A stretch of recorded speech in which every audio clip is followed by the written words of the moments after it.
इतनी क्लियर नहीं है। आई थिंक आपके थोड़ा माइक्रोफोन का इशू है, ये देख लें, क्योंकि आपकी आवाज़ थोड़ी जो है वो ऐसे बीच बीच में नॉइज़ बहुत ज़्यादा आ रहा है। Okay, let me see. I am in university at the moment, so I am not sure that why it is a problem. Maybe it is a background noise. So is it the case with everyone, or is it the case with only? Yes, sir. Same case. Okay. थोड़ी दूर से आ रही है। Oh, okay. Is it better now? Yes, sir. Okay, maybe it was only the electric heater. Okay, so so we were talking about Lagrangian approach at the moment. So that was first way of doing analysis. And what is Lagrangian approach? Anyone? Sir, overall give it average of a single of a single point, or maybe individually. Oh, yeah. Different group. Basically, we follow an individual particle along its path, and we record the properties as it moves longer its path. So that is the Lagrangian approach, and it is analogous to we call it system approach. In thermodynamics, you must have learned about system, and then the second one is Eulerian approach.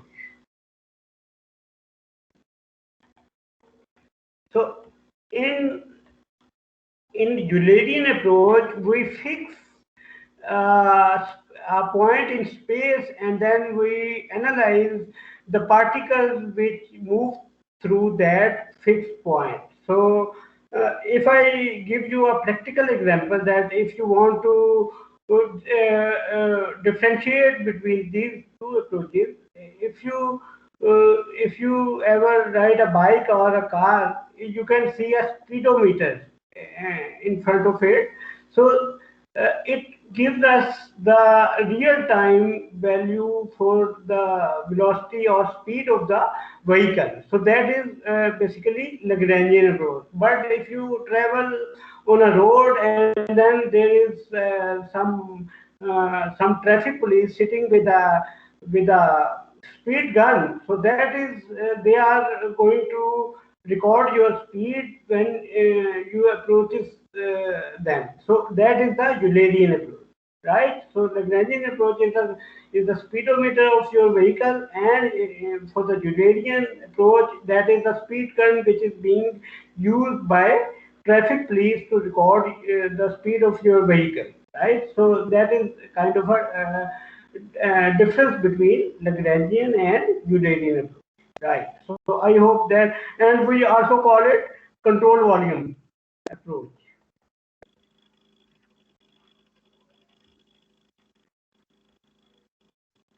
Right. And after that, if we want to switch from Lagrangian to Eulerian approach, how do we do that? Is there a way? we use Reynolds. Lagrangian formula हो जाता है और Julian के हमारे पास points होते हैं, उस points को इक्वेशन के अंदर पुट करेंगे तो हमारे पास यूलियन फार्मूला आ जाएगा। वो कौन सी इक्वेशन होती है जी? Yes sir, Reynold transfer theorem use करते हैं। बिल्कुल जी, उसको हम कहते हैं, thank you very much, that is Reynolds transport theorem.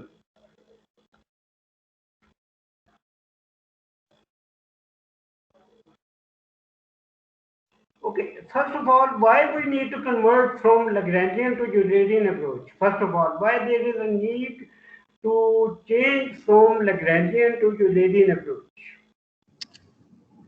Yes sir, because the observation of Lagrangian approach is much more difficult.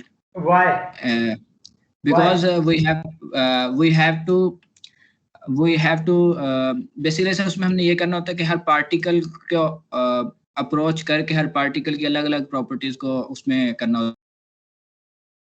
उसमें हम यूलेरियन में ये करते हैं कि हम एक फिक्स वॉल्यूम कर लेते हैं और वहां से जो भी पार्टिकल गुजर रहा है उसकी हम मतलब जो प्रॉपर्टीज हैं उसको हम मेजर कर लेते हैं, तो वो एक मतलब इजी वे है हमारे लिए। इसलिए हम चाहते हैं कि जो लैग्रांजियन अप्रोच है उसको यूलेरियन में हम चेंज कर दें। Thank you very much, Hassan. I think your name is Hassan. Hassan Mustafa, sir. Okay, Hassan Mustafa, thank you very much for the clarification. It couldn't be any better. So you are absolutely right, because in Lagrangian approach, because we are following the system, and in system we have got infinite particles. So it is basically impractical to follow each particle. So rather to do this, we kind of define a space in a fixed volume in space, so that we can observe the particles which passes through those fixed space. So that is the Euclidean approach. So that's why we need Reynolds transport theorem to uh, to to analyze in control volume space, because we know that all the physical laws, they are applicable for the system approach, not for the control volume approach. So that's why we need that convergence from system to control volume approach. So if we write the Reynolds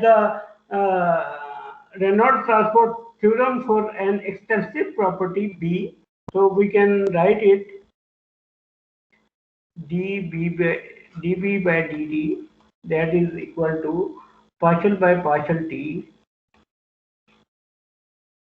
rho into b into rho b into dv. This is control volume. We have to integrate it, and then we need the inflow and outflow term, which is across the control surface, and that is rho v into v dot and dA. Here B is the extensive property which depends upon the mass of the system, and B is the intensive property which is independent of mass of the system, right? So this is the system approach, the left hand side, and the right hand side is the control volume approach. So we talk about the change in time rate change of that property within that control volume, and whatever inflow and outflow of that property from that control volume. So we are going to use this for our analysis in FM2, fluid mechanics 2. So now let us start discussing the. Let me open the lecture slide. So you know my name, that is maybe Sadiq Talha. So we are going to study fluid mechanics 2. Now, before we discuss the course contents, let me tell you about the book which we are going to use in this. That is the same book which we have studied for FM1. So is it true that we have studied this book, Munson, Young and books for FM1? Yes, sir. Yes. Okay, so we are going to continue with the same book. So we have got 3 credit hours course. So it means that I think the course code is ME230, and we have got credit hours which is 3. So it means that we have got 2 credit hour class on Tuesday and 1 credit hour class on Friday. And then there are contact hours. So that is also 3. So they are basically the same number of hours which I am supposed to be in contact with you. So, but it depends upon you, that if you have got any query, we can always discuss your queries in online MS Team meeting, one-to-one meeting, or you can, if you want, and situation gets better, then you can also discuss it in face-to-face board in the university as well, in my office. So contact hours are 3. Then book, I have told you, basically we would go through the lecture slides, as well as we are going to use whiteboard. And then uh, for the grading thing, because that is also very important. So for the grading, if we are being allowed to have face-to-face mode, then the grading would be something like this, that we would have a kind of uh, 5 to 10% we would have assignments, maybe in between this, maybe 8%, and in assignment you would be given a project as well to do some interesting analysis, and that would be kind of group project, and each project would be unique for each group, and then we would have kind of 10% quizzes, and then we would have also 30% OITs, 1 hour exams, which are in face-to-face mode. There are 2 exams, session exams, but we are not sure at the moment, and then 50% final. But if we have to persist in this DL mode, then maybe it would be like 40% for these assignment projects and quizzes, and then for the final we would have 60%, which was done for the previous semester, which has just been concluded. So because things are not clear at the moment, but you need to keep this thing in mind, that grading should be like this. Okay, and then after that, what else? Let me see. I have told you about the grading as well. Okay, general classroom rules are like this, that you need to keep your mic on mute at all the time, but if you have got any query, you can always interrupt me during the lecture, and I am happy to clarify all your queries during the lecture and after the lecture as well. And secondly, for the attendance of this DL mode, you don't need to write in the chat window of the meeting, because I can always download the attendance for a meeting from an option here. So you don't need to write that attendance in the chat window. Okay, so yes. Excuse me sir Yes. Sir आपकी screen थोड़ी lag हो रही है, मतलब आप बोलते पहले हैं तो वो व्हाइट बोर्ड में लेट लिखा जाता है, तो वो देख लें, थोड़ा स्क्रीन बाद में आती है। बेटा ये अब इंटरनेट के कुछ इश्यूज हैं, hopefully it would get better. I am in my office at the moment, so it is supposed to be good, but I would keep that thing in mind. So if lag is very significant, then I can slow it down a little bit, but at the moment this is the best we can have. ठीक है? Yes sir, थोड़ा सा है बस, थोड़ा slow down हो जाए तो ठीक है बस. Okay,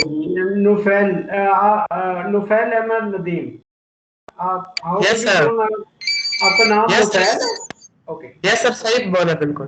Okay. Thank you. If you can mute your mic. Okay. Now after this introduction, we can start discussing about the course content for this. So in this, let me show it from the book. It would be better. So in this course, we are going to start from chapter number 6, which is the differential analysis of the fluid flow. So up till now, we have covered inviscid flows, in which there was no friction involved. So now we are going to include that contribution of friction within the flow, because we know that the viscosity of a fluid, that is the resistance to flow. So in that differential analysis, we can do very detailed analysis of a flow field, because in the finite control volume approach, we can only concerned about the inflow and outflow at the boundary. But in differential analysis, we are going to discuss the detailed flow field. So in that, the viscosity would come into effect, and then we are going to discuss about the dynamics of the fluid. So in this chapter, we are going to discuss the forces as well, which are producing the fluid flow and which are affecting the fluid flow. So and then we are going to derive the governing equation for the viscous flow, which are Navier-Stokes equations, right? So that is for the that are the equations which governs the actual flow field, and then that would be covered in chapter number 6, which is the differential analysis for the fluid flow. After that, we are going to discuss the viscous flow pipe. So if you observe that in nature there are two types of flow. One is internal flows, in which they are bounded flows, like any example of internal flow, like flow through pipes, flow through blood veins, flow through your arteries, and flow through your lungs. So all are the examples of internal flows, which are bounded flows. So it means that we have got the something like duct flow, pipe flow, anything which is bounded, right? And then that is the example of internal flow. So in chapter number 8, we are going to discuss the all the features of internal flow. So we know that if the flow is bounded, there would be some kind of when we have got internal flows, like if we have got a pipe flow. So in pipe flow, would happen that if the flow is happening, so there would be a drag force which would be applied, or the resistance force which would be applied by this surface on the moving fluid. So that is called the drag force or shear force. So that is we have to take into account, because that force would drop the pressure along the flow. It means that pressure at this end would be higher, and pressure at the exit of the pipe would be lower. And if you realize that we usually put a pump here if we want to drive some flow through pipe, then we use pump or we use elevation. For the elevation, we don't need pump. Like in your homes, there would be some overhead tanks. So from there, if you want to have the flow of water, you just switch on the open the tap in your sink, and then water comes due to that elevation difference. But if you want to flow that make that flow happen from the underground tank to overhead tank, then you need some kind of pump to drive that flow against the elevation. So we use pump usually for the flow of liquid, and compressor for the for building the pressure in a gas. So because we are talking about fluid mechanics, so we are going to discuss hydraulics, which are liquids in more detail, right? So in this we have got major losses and minor losses. Major losses, I have told you, that are due to frictional losses, which are present at the pipe surface, and then minor losses. Minor losses are due to some valve bend, anything which is we have got sudden expansion, sudden T joint, and those are due to those sudden changes. Those losses are minor losses. So that is chapter number 8, in which we are going to cover major losses and minor losses in internal flows. And then we have got chapter number 9, which are flow over immersed bodies. So now this is this was which I have covered here, that is internal flow. And then we have got second type of flows, they are external flows. Any example of external flows? Practical example you can think of. Sir, canals, rivers, submarines, बिल्कुल जी, flow over submarines,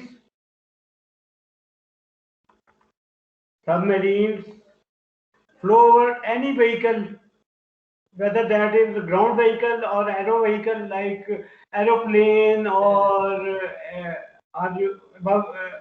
your car, bus, those are, or flow over buildings, flow over airflow vehicles. around buildings. बिल्कुल, airflow over buildings, all are those flows, they are called external flows. So it means that there is no boundary for there is fluid solid interaction, but there is no bounding of that flow, because on the other side you have got open space to flow. So those are called external flows. So flow over vehicles, flow over buildings, flow over missiles, flow over spaceships. So all these flows are external flows. So in external flows, we have got two major forces. One is drag force, and the other one is lift force. So drag force is usually in the direction parallel to the flow, but in the opposite direction. But lift force is usually in the direction perpendicular to the flow, which means that that lift force was responsible for the aeroplanes to fly. So we are going to discuss these two forces and how they are being changed or how they are being calculated for different kind of geometries in chapter number 9, which is flow over immersed bodies.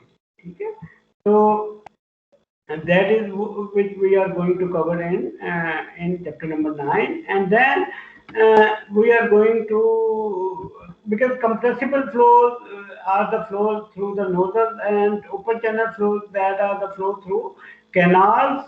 So we are not going to discuss these things in detail, because compressible flows, they are being discussed in thermodynamics, in which you must have you taken a course of thermodynamics too after now, or you are taking a course now? Yes, sir, in this semester. Okay, so you are going to discuss compressible flows, in which the flow through nozzles and diffuser and things like that in that. So we are not going to discuss that, but instead we are going to move on to the most interesting topic for the fluid mechanics, which is turbo machines, because turbo machines is the major application area of fluid mechanics. So any turbo machine you can think of, anything turbo machine related, which you can think of. sir, water pumps. Water pumps, excellent. Anything else? Compressor, Compressor, dams, pump, turbine. Dams आएंगे sir. बिल्कुल, hydraulic dams वो उसमें आ जाते हैं, wind turbine भी आ जाता है, hydraulic turbine भी आ जाते हैं, जो कि डैम्स होते हैं. बिल्कुल. तो यहाँ पे देखा जाए तो अगर फ्लूइड मैकेनिक्स की जो डायरेक्ट एप्लीकेशन है वो टर्बो मशीनरी में है. Turbo machinery involves some kind of rotation of some rotor blade. So either we provide electric work. When we provide electric work, that is kind of pump or compressor, in which we are driving that turbo machine by the provision of electricity. So we are inputting the work into that turbo machine. So that we can either raise the pressure of the fluid or we can compress it. like in compressor, or we can raise the pressure of the fluid so that it can flow. And the second type of turbo machines are turbines or dams. So they are basically the work producing turbo machines. So we extract the work from them by the flow of fluid over it, like wind turbines, or on wind turbines, what happens that the air comes and strikes with the blade, and that makes the blades to rotate, and then we have placed a generator connected with the shaft of that wind turbine, and then we can produce electricity from that, or steam turbine or gas turbine. So they also work on the same principle, that they are being moved by the flow of fluid on that. So turbo machines, they are the basic, what do you call that, application of fluid mechanics. So we would try to cover as much as possible from the turbo machines, so that you can be well equipped with the fundamental principle of these two types of turbo machines. And so these are the four major topics which we are going to cover in this fluid mechanics 2 course. So let me show you the course contents here. So one is the differential analysis of the fluid flow, which is chapter number 6. As I have discussed, that we are going to discuss here, we are going to derive the Navier-Stokes equation, which are derived by the conservation of mass and momentum for the fluid element or fluid particle. And then we would discuss some of the simplified solution for the viscous incompressible flow. So the major limitation of Bernoulli equation is that it only applicable for the inviscid fluid, where there is no viscosity. And then secondly, it is only applicable for the steady flow which is not changing in time. So for the moment, okay, just a minute, let me close the door of my office. There is some kind of noise. Let me, just a minute.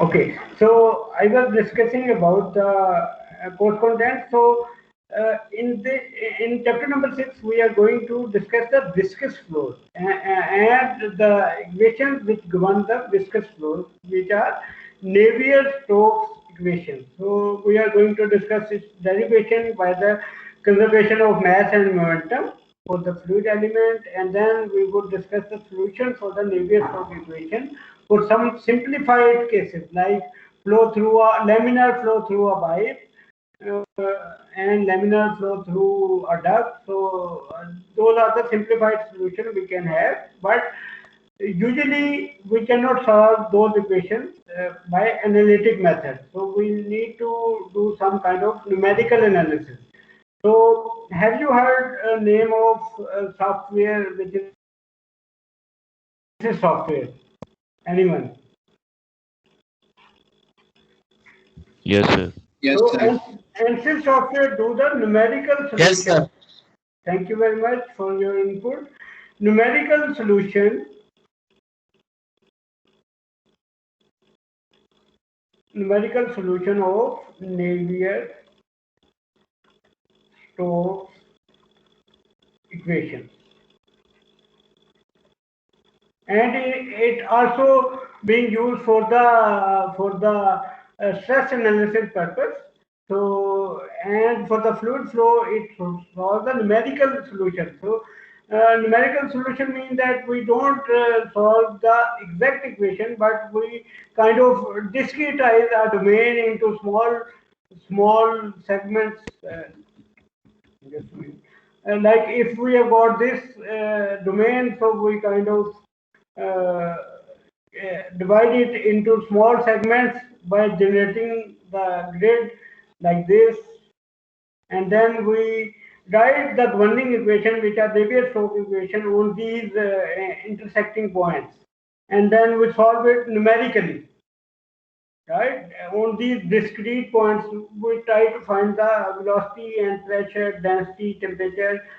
So that is called the numerical solution. So that is not the continuous solution, but that is the discrete solution of the Navier-Stokes equation. So for that we use ANSYS. So why we need ANSYS? Because we cannot solve the Navier-Stokes equation mathematically or analytically. So that's why we require the numerical solution by the ANSYS. So I would also guide you about that how to do this analysis by using the software of ANSYS. So I would provide you some initial guidance about this and give you a project on this software ANSYS, and would provide you with the tutorials and everything set up so that you can get familiarized with this numerical solver, which is ANSYS. So that would be a good learning curve for you guys. Okay, so that was chapter number 6. After that, we are going to discuss the viscous flow through pipes.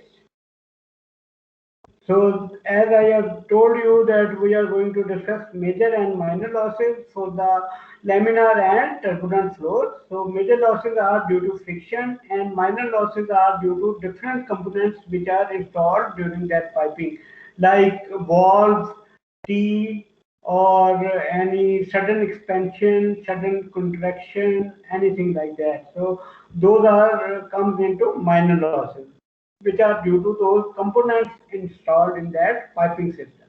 And then this is chapter number 6, the viscous flow in pipes, that is chapter number 8. Then chapter number 9 is the flow over immersed bodies. So that is flow, external flow. We are going to discuss lift and drag concept for different kinds of symmetries, boundary layer and boundary layer solutions in this chapter. So that is chapter number 9. And then because for the turbo machines we need angular momentum equation solution, so we are going to discuss this thing in movement of momentum equation, which is chapter number 12, and turbo machines as well, which is centrifugal and axial pumps, then turbines, which are impulse and reaction turbines. So in chapter number 12, we are going to discuss that how can we select a pump for a particular application, and then what are the pump performance curves, and then we are going to discuss about impulse and reaction turbines, which are used for the in hydraulic dams. Okay, and what is their working principle. So these are the course contents for this course. So any query in this? Okay, so because it is very important to know that this is an application course, because in fluid mechanics 1 you have learned about basic fundamentals. So now we are going to use those fundamentals to build some to apply those concepts on some application areas. Okay. So all these viscous flow through pipes and flow over immersed bodies and turbo machines, they are application areas of fluid mechanics. So now, okay, before we start, just what is continuum hypothesis? Anyone? Average analysis होता है इस चीज का, यानी कि हम एक particle को नहीं देख रहे, मतलब हम एवरेज जगह की बात करेंगे, एक सर्टेन एरिया में क्या हमारे पास कंडीशंस वगैरह, तो बिल्कुल जी, thank you very much. You are correct that in continuum analysis we say that we are not considering the properties of individual molecules, rather than we take average properties of a bundle of particles of particles, so that whenever we kind of if we are kind of plotting some property like pressure, velocity, or temperature, so that would be a continuous function. So if we talk about molecular level, then it would be very chaotic like this. But because we are talking about the average properties, so it means that the property changes in space or time would be continuous function. It means that is kind of very smooth function.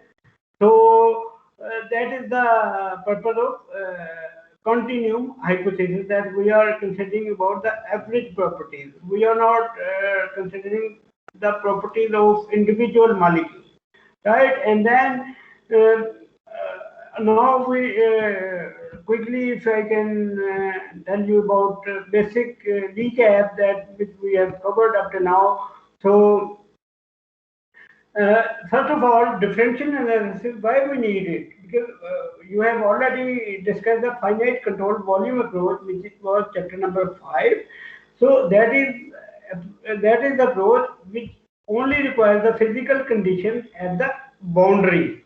So we are not concerned about the detailed flow field. So it means that it is unable to provide detailed flow field information. That it means that it can only provide you some integral properties, but it cannot give you the detailed flow field at inside that area of interest.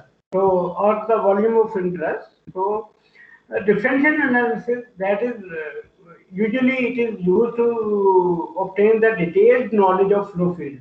So how do we determine the detailed knowledge of the flow field? By solving the Navier-Stokes equation inside the flow field. And then this differential analysis is being done on infinitesimal control volume, and then we extend it to the whole flow field, right? So how it is being done, we are going to study in detail in the coming lecture. And then the governing equations obtained by differential analysis are rather complicated, which are, as I have already told you, that those equations are Navier-Stokes equations, and there is no exact general solution of the Navier-Stokes equation. ठीक है, general solution का मतलब ये होता है कि जो हमारे पास 3 dimensional unsteady partial differential equation है, they wouldn't have any general solution. So it means that we need to do some kind of either simplifying assumptions for some simplified flows, like laminar flow through pipes. We can get the exact solution, but it is only applicable to laminar flow through pipe, not for the turbulent flow over some vehicle. So we cannot apply over that. So it means that then we need to do the numerical solution. Okay? And to do the numerical solution, we use some kind of software. As I have already told you, that ANSYS is a software which is used for the CFD purpose. We call it computational fluid dynamics, or CFD, so that we can do the numerical solution. So maybe if you pursue your master's, or maybe it can be also offered to you in your final year as an elective course, computational fluid dynamics, in which you would study the numerical solution techniques for actual fluid flow analysis. So in this course, we are only limited to some analytic solution, which are simplified solutions, right? But for the general solution, we need to do computational fluid dynamics, which is CFD. So maybe if you would be interested in that, it can be offered during your final year. Okay, but you would be, nevertheless, you would be doing one project for this group project on by using ANSYS software. So it would give you very good working that how to use that software to do the analysis. Okay, so hopefully we would learn quite a lot during that. Okay, so now just a quick recap, continuum hypothesis as we discussed that we discussed about the average properties, velocity that is basically a function of time as well as space in 3 dimensions, and if we want to know the okay, what is this approach? I have written like this equation. Is it Eurasian approach or Lagrangian approach?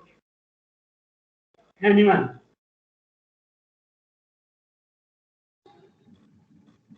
I think Lagrangian approach. This is Eulerian approach, because in the Eulerian approach, sir.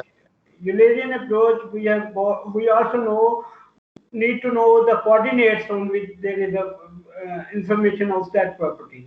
For the Lagrangian approach, that is only function of time, because it means that we are moving with that particle. So we don't need to know the location of that particle, but only we need to know about at which time instant we are recording that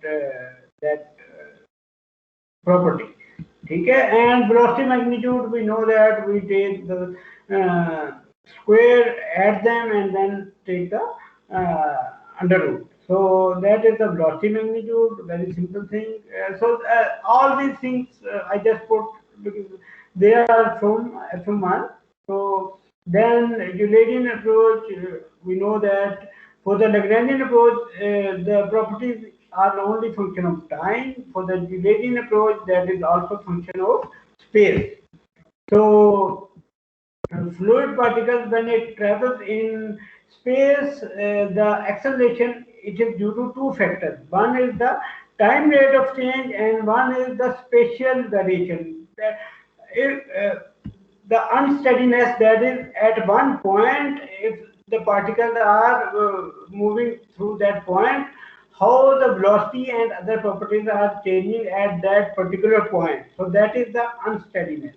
And the second spatial variation means that once a particle A, it moves from one location to another location, how its velocity varies. If its velocity changes, then it means that there would be acceleration. So that acceleration would be due to spatial variation. And if the acceleration is due to change in time, that is due to unsteadiness. Right? So fluid particle acceleration, that is due to 2 things. One is time rate of change, and then the second thing is the spatial variation. So I hope that these concepts are clear from FM1. And how to write the acceleration, that is the time rate of dependence, that is the first term, partial v by partial t, and then the spatial variation, that is how the velocity changes in space in x, y, and z direction. So if we write the acceleration, so that is the first term is the unsteadiness, that is the time rate of change at one point, and these other 3 terms, they are spatial variation of velocity. So they are due to variation in space for a particular fluid particle A. Okay, so we can write it in terms of this acceleration, and that is the same thing as we defined it for the material derivative. Material derivative, that is the sum of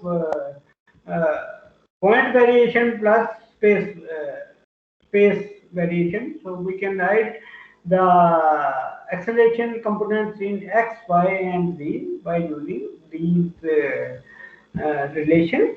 So I hope that you have learned these in chapter number 3, which was basically kinematics. I think it was chapter number 4. I think kinematics of fluid mechanics. So material derivative or substantial derivative. So I hope that these concepts are clear to everyone. If that's the case, okay. So we 6 minute की break जी 5-6 चलें जी, we can have a break for 5 minutes and we can meet at 3:50. So take a break for 5 minutes. Thank you.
Okay, welcome back after the break.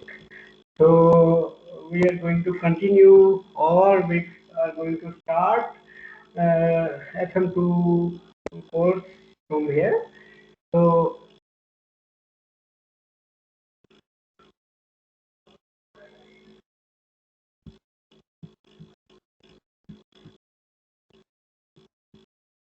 can anyone confirm that you can hear my voice?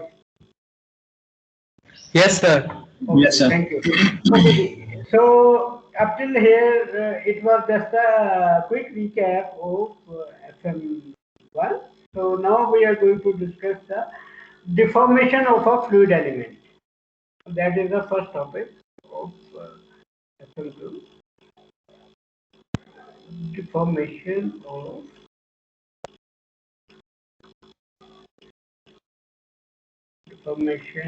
fluid element or fluid particle. We cannot call it fluid element.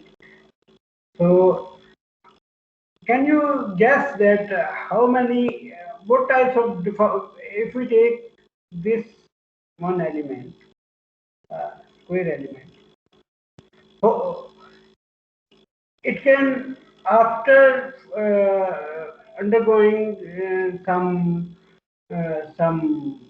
distance, after traveling some distance, due to the influence of forces on it, which are, we would talk about those forces in a minute, but deformation, what kind of deformation it can have? Maybe it would have something like, if I kind of,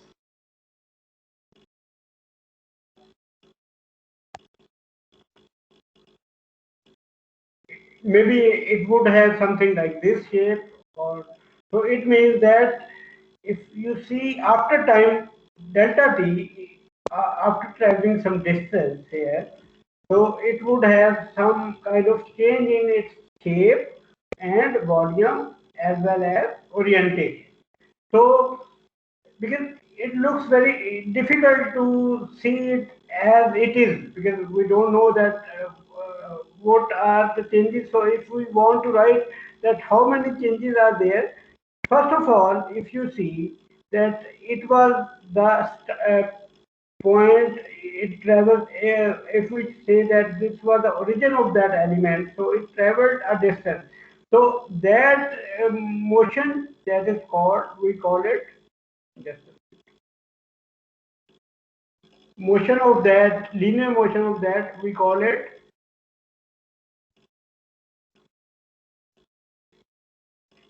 translation. Displacement नहीं कहते sir? Displacement कह लें या translation कह लें, that is both are equally true. कोई फर्क नहीं दोनों में. ट्रांसलेशन का मतलब यही होता है ना कि वो डिस्प्लेस हो गया है from one point to another. Yes, sir.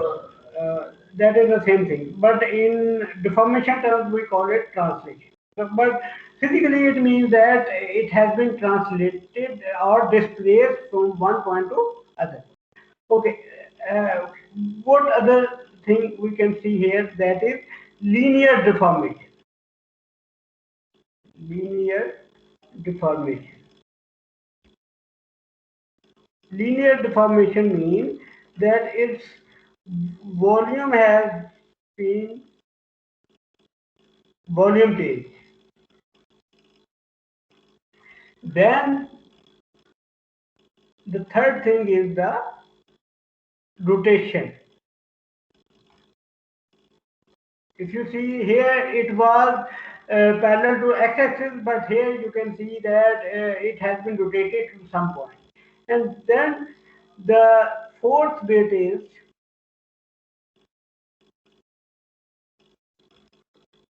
that is angular deformation.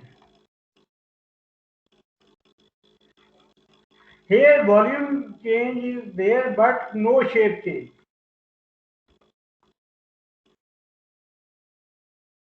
Angular deformation, that is that from the original square shape, it has become some other shape. So maybe some other shape, maybe some distorted element. So that is we shape change. So these are the four deformations which fluid element experiences when it flows through a flow under the influence of forces. Now, talking about the forces, what kind of sir forces? Translation और Yes. Sir translation और linear deformation में difference क्या होगा basically फिर Translation में, okay, let me tell you. Translation is the we call it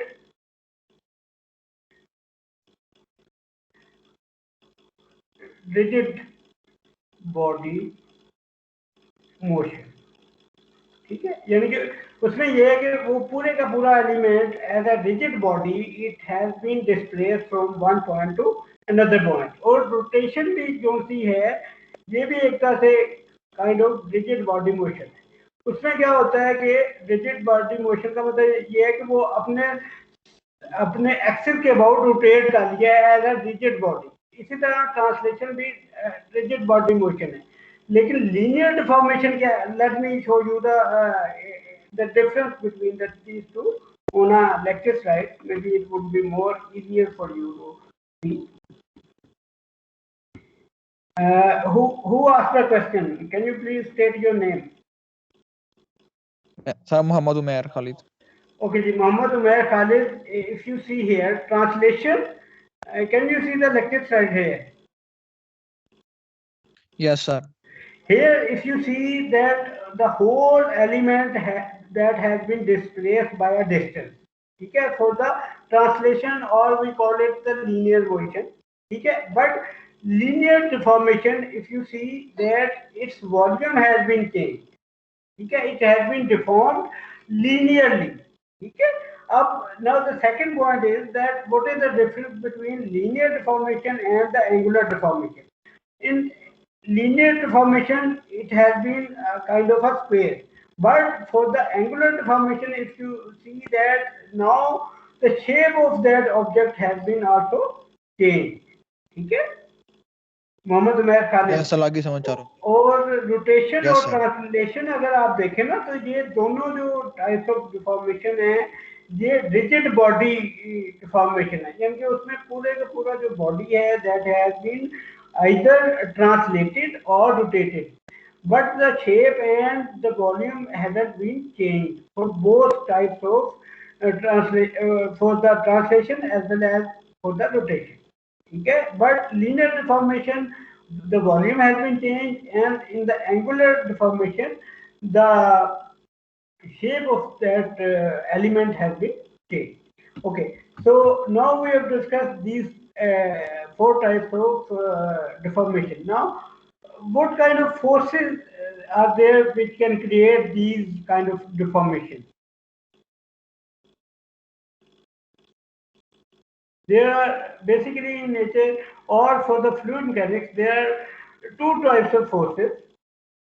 One is, if you remember that, normal force, and one is shear force. shear force. Shear force. Right? Shear force and normal force, they are the forces which create these deformations. Now, if we have got an element, let me explain it further now.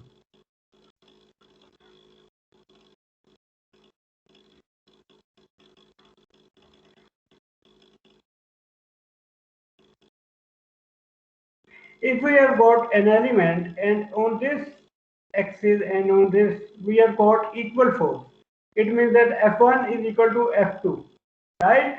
Then if F1 is equal to F2, it means that it would be translated in X direction without any deformation. But what happens if F2 is bigger than F1? Then it would be elongated, right? It means that now we would have linear deformation. Linear deformation. If F1 is equal to F2, then it means that we would have translation, right? Okay, so this is the difference between, and what is the shear force? It means that if there is on this end we have got a force, and then we have got a force which is more on the upper side. It means that it would try to rotate in this. If this F3 force is more than F4, if F3 force is more than F4 force, then it would try to rotate in this direction, right? So that is the concept of shear force. But how do we decide that, how to see that which forces would be produced in a flow field? For that, we need to see the velocity at each face of the element. So let me tell you that another figure.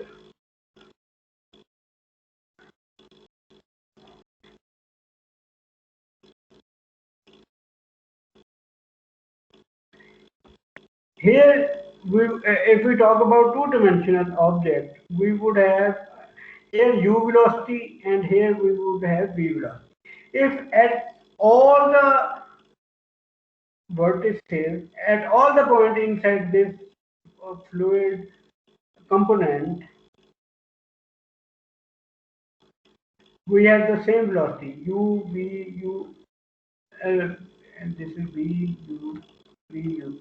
So it means that if at all the points we have got the same u and v velocity, then it means that there would be some kind of translation or linear motion of this object. So there wouldn't be any deformation. But if I say that here the velocity is more at this point, if it is u1 and this is u2, and u2 is bigger than u1, it means that now this object would be elongated, and if u2 is less than u1, then it would be kind of compressed a little bit. But now we need to see that how we can quantify these deformations by using the velocity information. Okay, so for that, let me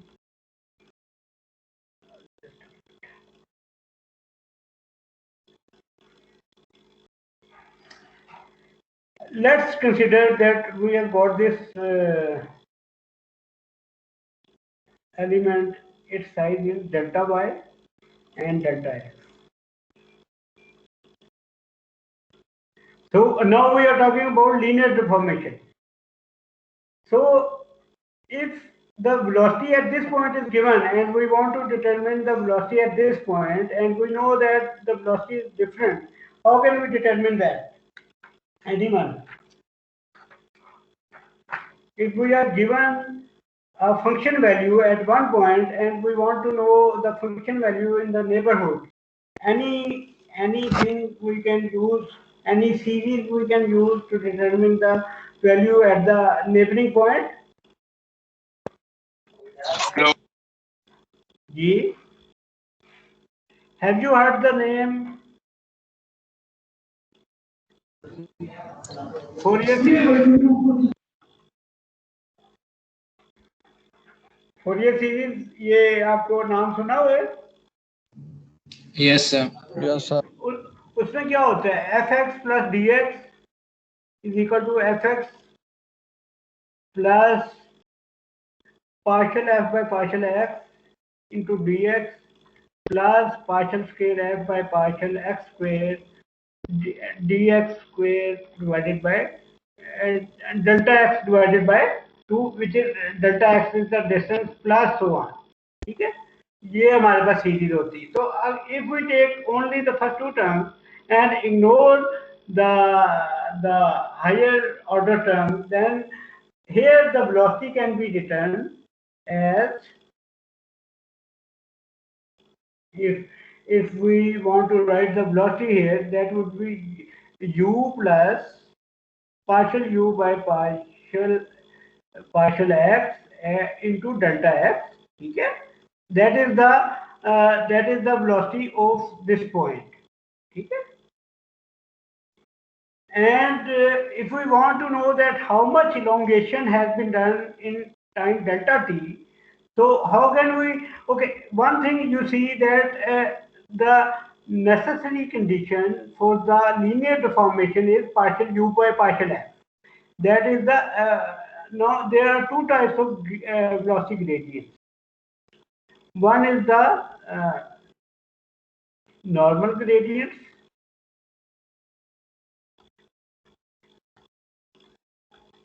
and one is tangential gradients.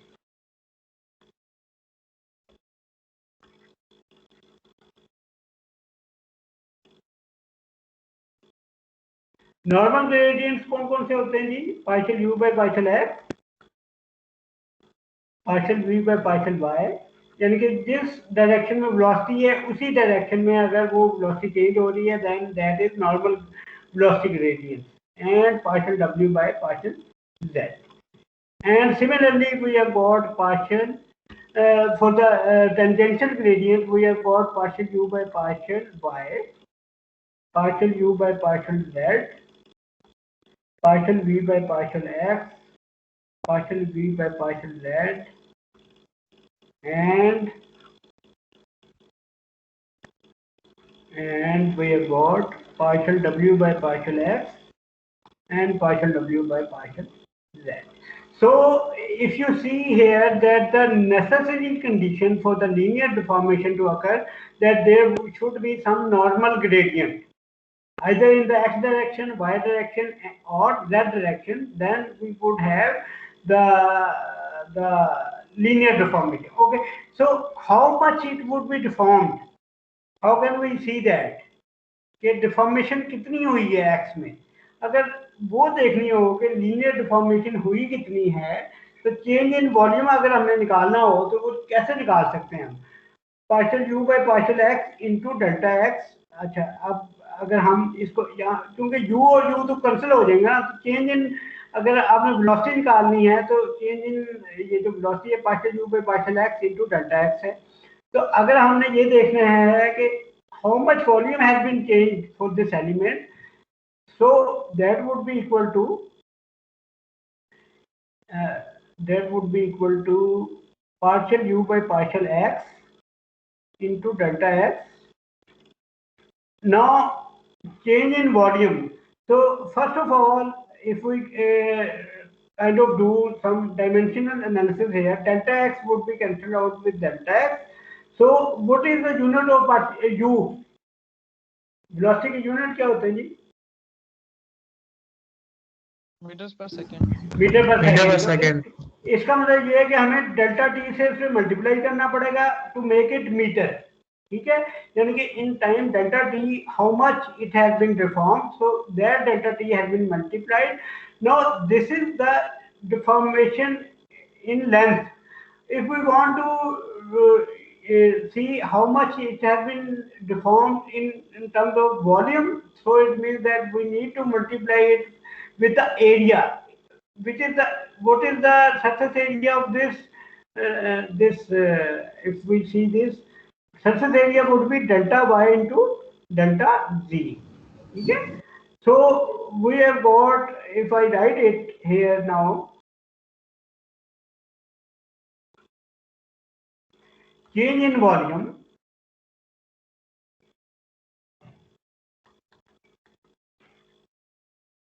in x direction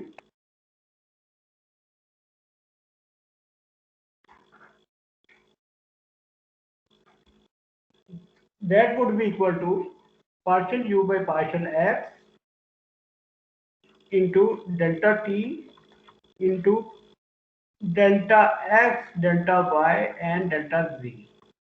What is this? This is the differential control, initial differential control volume of the element. So we have got change in volume in x direction. So have you understood this point, that how I have taken change in volume in the x direction? So I have taken the velocity gradient, multiplied it with the time interval in which the deformation has been occurred, and then multiplied it with the surface area where the that deformation is taking place. ठीक है. This delta x was here due to that Fourier series expansion which we have written. So now if we write change in volume in x direction per unit volume, ठीक है. Now we need to write. Is there any query up till here? Any confusion you can ask anytime. I am happy to repeat.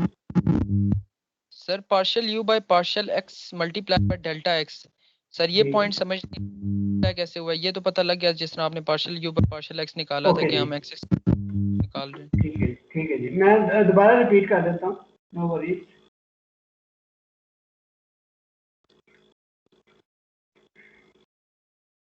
ये देखिए ना Fourier series है. Please state your name बेटा so that I can. Sir जी Talha. Sir Talha नाम है जी. Excellent name. Okay जी. So Talha, we have got a u plus. If you see the Fourier series, that if we want to determine the function value in the neighborhood, we do this f of x plus partial f by partial x into dx. Do you understand this point? Yes sir ये तो पता लग गया. अगर यहाँ पे अगर u velocity है और उसके नेबरिंग पॉइंट पे जो डेल्टा x के बाद हमने वेलोसिटी निकालनी है, तो अगर हम फोरियर सीरीज से निकालना चाहें तो वो क्या आ जाएगा. u plus partial u by partial x. यहाँ पे टैली कर लें. f की जगह अगर हम u पुट करें तो partial u by partial x into delta x. ये वही चीज हो जाएगी. सर इसमें जो नेबर वाला आप कह रहे हैं, जो नेबर में हम लोगों ने वेलोसिटी फाइंड करनी है, वो इसमें कौन सी चीज रिप्रेजेंट कर रही है? इसमें u प्लस ये वाला पॉइंट है. सॉरी एक मिनट. मैं ए पॉइंट जो सा था वो ओरिजिनल पॉइंट था. If I right it here, ये ए पॉइंट है, ये बी पॉइंट है. ए पॉइंट पे हमें पता है कि वेलोसिटी है u. हमने बी पॉइंट पे निकालनी है. ठीक है चला. ठीक है सर. तो बी पॉइंट पे अगर निकालनी है तो वो ए पॉइंट पे जो वेलोसिटी है वो u, जो कि ये f ऑफ x है plus partial u by partial x. f की जगह आप u पुट कर दें partial u by partial x into delta x, और ये dx लिखा हुआ है. ठीक है. और हायर ऑर्डर हमने उसको निगलेक्ट कर दिया. ठीक है सर. ठीक. ओके जी. Thank you. तो I hope that this point is clear. अब हमने ये निकाल लिया ए और बी पॉइंट पे. अगर हमने निकालना है कि भाई इस वेलोसिटी चेंज की वजह से वॉल्यूम पे क्या फर्क पड़ा है, तो वो चेंज इन वेलोसिटी आएगी. चेंज इन वेलोसिटी क्या होगी? Velocity at B minus velocity at A. तो उसमें क्या हो जाएगा कि ये u और ये u कैंसिल आउट हो जाएंगे. बाकी जो बचेगा partial u by partial x into delta x. और वहां से अगर हमने चेंज इन वॉल्यूम निकालना है तो फिर हमें डेल्टा t और डेल्टा y और डेल्टा z से मल्टीप्लाई करना पड़ेगा. तो वो जब हम करते हैं तो हमारे पास change in volume in x direction आ गया. अब अगर हमने change in volume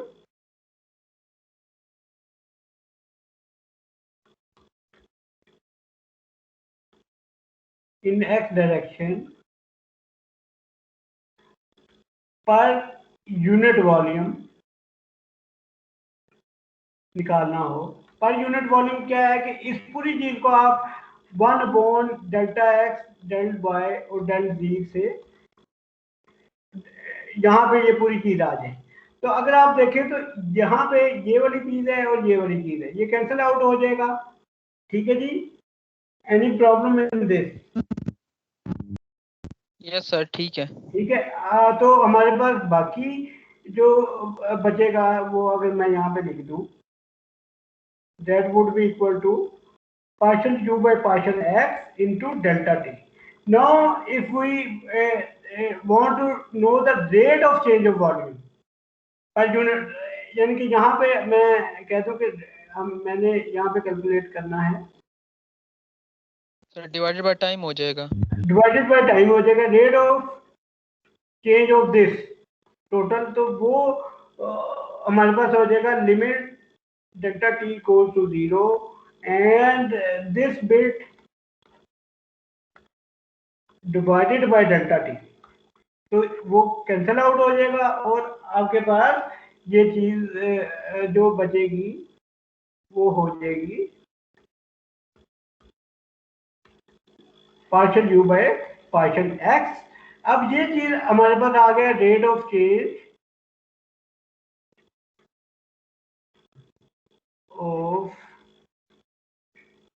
change of volume in x direction पर यूनिट वॉल्यूम। वो हमारे पास आ गया जी एक्स डायरेक्शन के लिए। ये चीज आपके लिए बहुत इंपॉर्टेंट है। और ये किसके इक्वल है? नॉर्मल वेलोसिटी ग्रेडियंट के इक्वल है in x direction. Normal velocity gradient, ठीक हो गया। ये एक्स डायरेक्शन को आपने ये जी। अब इसी तरह अगर मैं यही चीज मैं वाई डायरेक्शन में निकालना चाहता हूं तो वो किसके इक्वल आएगी? Rate of change of volume in Y direction. If I want to in Y direction, अगर यही वाली चीज हो तो that would be equal to partial v by partial y। ठीक है। और इसी तरह अगर यही चीज मैंने निकालनी हो z डायरेक्शन में तो वो मेरे पास आ जाएगी partial w by partial z। ठीक है, इज इट क्लियर? सर ये भी सर y और z डायरेक्शन में भी इनको नॉर्मल वेलोसिटी ग्रेडियंट कहेंगे? बिल्कुल, ये नॉर्मल वेलोसिटी ग्रेडियंट है क्योंकि v जो वेलोसिटी है वो y डायरेक्शन में होती है, तो वो उसी डायरेक्शन में उसमें चेंज आ रहा है जिस डायरेक्शन के लिए वो वेलोसिटी है। ठीक है, तो ये भी नॉर्मल है, नॉर्मल ग्रेडियंट ही है। तो ओके सर, ठीक है, तो ये वाली जो चीज है जी बताइए। u की जगह सिर्फ v लिख देंगे? v नहीं, Talha, is it Talha? Yes sir. जी तलहा, देखे ना, u की जगह हमने v लिखा लेकिन जो डायरेक्शन है वो x की जगह हमने y की, और फिर u की जगह जब w लिखा तो फिर उसकी डायरेक्शन लिखी ना, v लिखी, x की जगह v लिखी फिर। ठीक है सर, वो पता लग गया। मैं ये कह रहा हूँ जब हम एक्सिस जो है वो मतलब y के लिए हमेशा जो है वो हम v से डिनोट करेंगे जी, यानी कि v को y के साथ, w को v के साथ। ठीक है तलहा? ठीक है सर, थैंक यू। ओके जी, थैंक यू। तो now if you see that, ये ट्रांसलेशन तो काफी सिंपल थी कि उसमें मैंने जैसे बताया था कि u और v की जो वैल्यू है वो हर जगह पे वही रहती है, तो वो ट्रांसलेट कर जाता है। और जो डिस्टेंस ट्रांसलेशन का निकालना हो कि डिस्प्लेस कितना हुआ है तो u इंटू डेल्टा टी किया जा सकता है। और उसमें एक चीज लास्ट पॉइंट अगर आप देखें, all points in the element have the same velocity, velocity gradient within the element are always zero, यानी कि ना ही कोई नॉर्मल वेलोसिटी ग्रेडियंट होगा और ना ही कोई टेंजेंशियल वेलोसिटी ग्रेडियंट होगा। ठीक है, तो ट्रांसलेशन के अंदर जो कि पहला डिफॉर्मेशन की टाइप है उसके अंदर कोई वेलोसिटी ग्रेडियंट नहीं है। अब आ जाता है दूसरा जो कि अभी हमने देखा है, लीनियर डिफॉर्मेशन। लीनियर डिफॉर्मेशन के अंदर जैसे मैंने बताया है कि normal velocity gradient cause deformation. ठीक है, और डिफॉर्मेशन या वो स्ट्रेच कर सकता है या वो कंप्रेस हो सकता है। ठीक है, लेकिन उसमें वॉल्यूम चेंज होता है लेकिन शेप चेंज नहीं होती। ठीक है, वॉल्यूम या बड़ा हो सकता है या छोटा हो सकता है लेकिन शेप उसकी वही रहेगी। जैसे यहाँ पे देखें तो ये वाली जो चीज है ये हमने अभी डिस्कस की है कि ये वॉल्यूम कितना चेंज होता है, partial you by partial X into delta T. ठीक है, ये हमने अभी व्हाइट बोर्ड के ऊपर ये हमने स्टडी किया था कि अगर यहाँ पे यू वैल्यू हो और यहाँ पे हम टेलर सीरीज से you plus partial you by partial x कर सके तो ये हमारे पास इस तरह हम इसको जो चेंज इन वॉल्यूम है, जो चेंज इन वॉल्यूम है वो अगर निकालनी हो तो उसको डेल्टा वाई और डेल्टा वी जो कि फेस है, फेस का एरिया उससे मल्टीप्लाई कर दिया। फिर रेट ऑफ चेंज अगर निकालना हो तो जैसे अभी हमने देखा rate of change of volume per unit volume that was equal to partial you by partial X. Similarly, for the rate of change of volume per unit volume in y direction, that would be equal to partial v by partial y and partial w by partial z.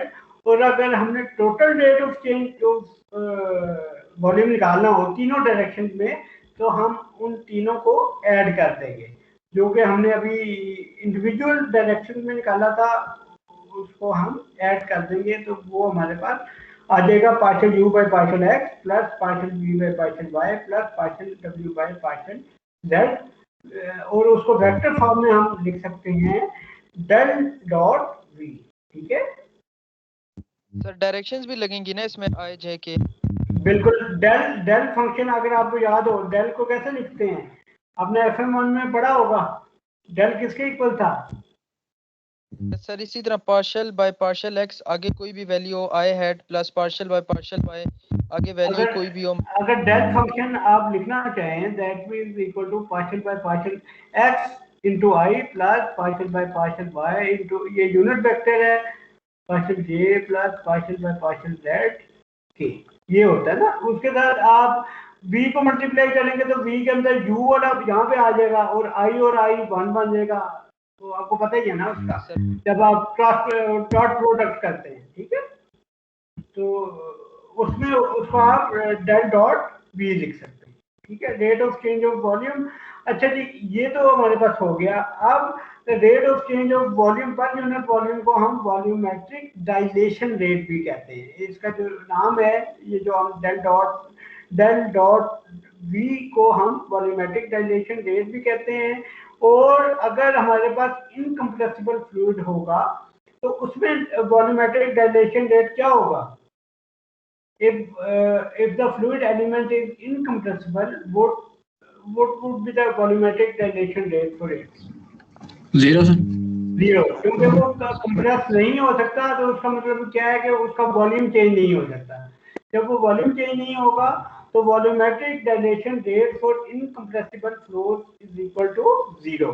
तो आमतौर पे जो liquid होते हैं उनको हम आमतौर पे लिक्विड को इनकम्प्रेसिबल कहते हैं, और जो गैसेज होती हैं उनका वॉल्यूम हम चेंज कर सकते हैं। ठीक है, क्योंकि उनकी डेंसिटी चेंज कर सकते हैं। ठीक है, तो आई होप कि ये वाला पॉइंट क्लियर होगा आपको। और अब नेसेसरी कंडीशन क्या है लीनियर डिफॉर्मेशन के लिए?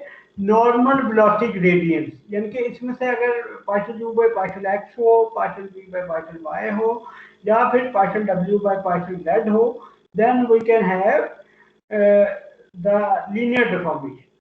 Now we move on to the third type of deformation, which is rotation. जैसे कि मैंने आपको पहले भी बताया था कि जो रोटेशन होती है वो भी रिजिड बॉडी मोशन होती है, जिसके अंदर वो पूरे का पूरा element it rotates due to some tangential velocity gradient. ठीक है, हमने शुरू में पढ़े थे ना नॉर्मल वेलोसिटी ग्रेडियंट और टेंजेंशियल वेलोसिटी ग्रेडियंट। तो टेंजेंशियल वेलोसिटी ग्रेडियंट की वजह से रोटेशन होती है। ठीक है, तो अगर हम उसको देखना चाहें स्लाइड के ऊपर, if we can do it quickly, it is not very difficult, but now if when it would be, we would have the rotation when we have got tangential velocity gradient. Tangential का मतलब ये होता है कि अगर u velocity x में ना change हो रही हो बल्कि y में या फिर z में चेंज हो रही है। यहाँ पे अगर देखें ये जो एलिमेंट है जो कि ओरिजिनल एलिमेंट था, जिसके यहाँ पे वर्टिसेस पे जो वेलोसिटी है वो u और v है, तो उसके y डायरेक्शन में अगर अपर फेस पे देखें तो u वेलोसिटी बढ़ गई है, u plus partial u by partial y into delta y। ये वाली वैल्यू कैसे हमने लिखी है? बाय द फोरियर सीरीज, जो कि हमने शुरू में पढ़ी थी। और इसी तरह अगर देखें तो ये लेफ्ट हैंड साइड पे जो वेलोसिटी है v की वो v वेलोसिटी है, तो राइट हैंड साइड फेस पे अगर देखें x डायरेक्शन में तो v की वेलोसिटी चेंज हो गई, v plus partial v by partial x into del x हो गई। ठीक है, अब अगर हमने देखना हो कि ये रोटेट कितना हुआ है, उसके लिए हमें एंगल डिफाइन करने पड़ते हैं, डेल्टा अल्फा और डेल्टा बीटा। तो अगर सबसे पहले एंगुलर वेलोसिटी अगर हमने निकालनी हो, क्योंकि अगर देखें ना कि यहाँ पे u ज्यादा है अपर फेस पे, तो ये जो एलिमेंट है ये राइट क्लॉकवाइज टिल्ट करेगा, और अगर यहाँ पे देखें तो राइट फेस पे v की वेलोसिटी ज्यादा है तो ये एंटी क्लॉकवाइज टिल्ट करेगा। ये वाली जो OA लाइन है वो OA डैश हो जाएगी और जो OB लाइन है वो OB डैश हो जाएगी। ठीक है, अब अगर हमने एंगुलर वेलोसिटी निकालनी हो OA की, तो हमें पता है कि that is rate of change of that angle. ठीक है, delta alpha into divided by delta t limit goes to delta T goes to 0। ये सिंपल जो स्टैटिक्स और डायनामिक्स में हम ये पढ़ते हैं एंगुलर वेलोसिटी निकालने के बारे में, ठीक है। I hope that this point is clear to everyone. अब डेल्टा अल्फा किसके इक्वल है वो हम रिप्लेस कर देंगे। फॉर द स्मॉलर एंगल हमें पता है कि tangent of that angle is approximately equal to that angle, और टेंजेंट अगर हम निकालना चाहें तो वो किसके इक्वल होता है function, that is perpendicular divided by base. Perpendicular किसके इक्वल है, partial you by partial X into delta X into delta T, जो कि ये वाला डिस्टेंस है ए डैश। ये partial you by partial we by partial X into delta T और divided by delta X जो कि ये बेस है, ठीक है।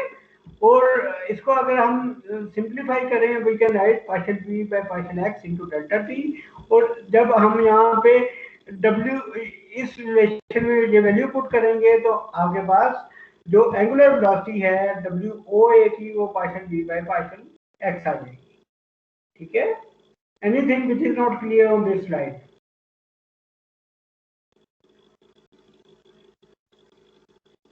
Everything is clear?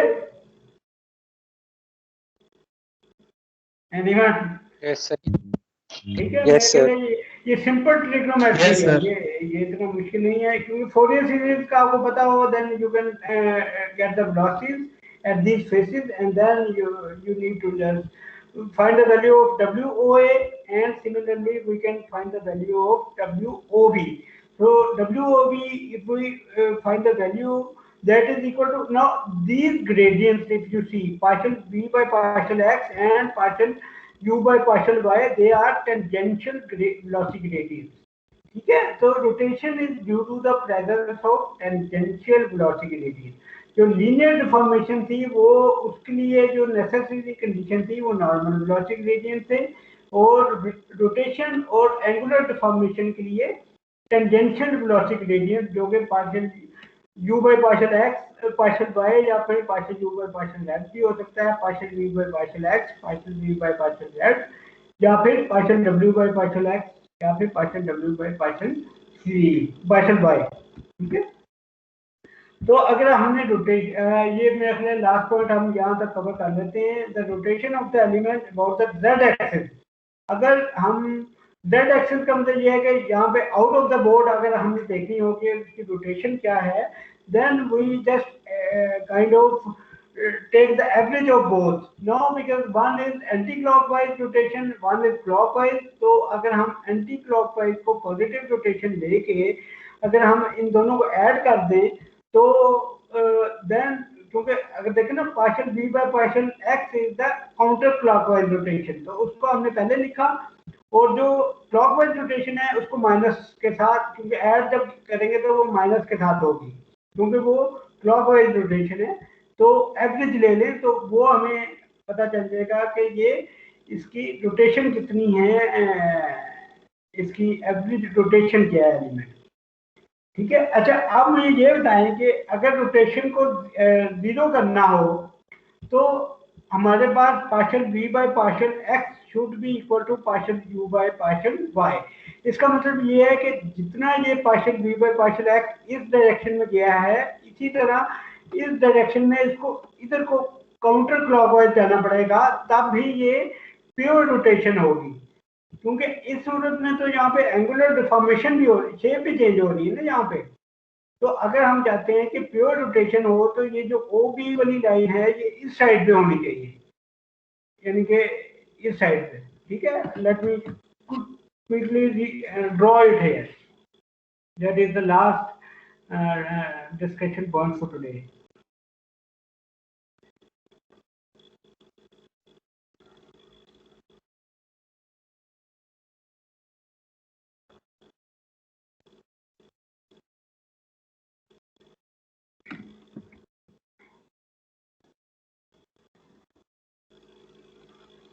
कहने का मतलब ये कि ये अगर ये इस डायरेक्शन में काउंटर क्लॉकवाइज है ना, तो फिर ये वाली भी उतना ही ये इतना काउंटर क्लॉकवाइज होनी चाहिए।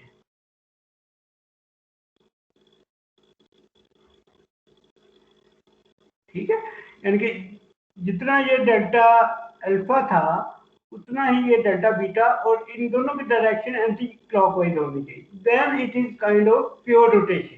ठीक है, अगर इन दोनों की वैल्यू डिफरेंट होगी then there would be some kind of change in shape which is angular deformation. ठीक है, तो I hope that this point is clear. इसी तरह ये हमने z डायरेक्शन z के लिए निकाली थी। ठीक है, around about the z axis. इसी तरह y के लिए भी हम निकाल सकते हैं और x के लिए भी निकाल सकते हैं। अब आप देखें तो हमारे पास WZ का रिलेशन भी है, WY का भी है और WX का भी है। इनको अगर हमने वेक्टर फील्ड में लिखना हो, let me just complete it quickly and then we can call it a day. हम इस जो वेक्टर फील्ड है इसको हम इस तरह लिख सकते हैं, W is equal to WX I plus WY J plus WZ K, and then we can just write it in terms of WZ K. इसको अगर याद रखना हो तो वो बहुत सिंपल है कि this is half curl of velocity field. ठीक है, अब कर्ल ऑफ वेलोसिटी फील्ड निकालने के लिए तो एक मैट्रिक्स है, अगर उसको आप याद कर लें, याद भी नहीं, i j k partial by partial x partial by partial y partial by partial Z, and that here u v w. Okay, and this is how, so this is the rotation. ठीक है, तो if I expand it,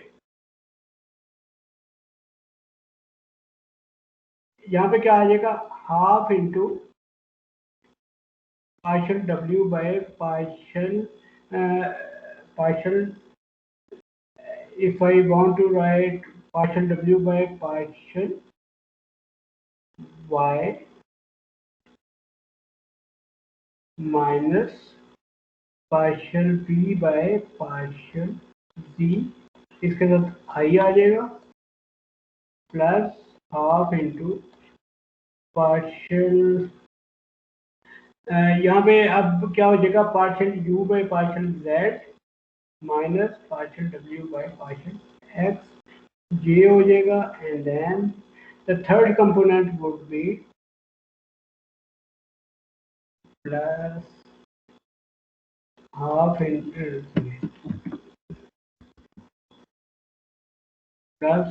into partial b by partial x minus partial u by partial y k. So now what is this? This is wx, this is wy, and this is wz. ठीक है, so if you remember this, that omega is, or we call it rotation omega, that is half curl of velocity field. Curl कैसे निकालते हैं वो, उसके लिए ये method है आई जे के. So I hope that today's lecture was understandable to certain extent. So let me take the attendance and then we can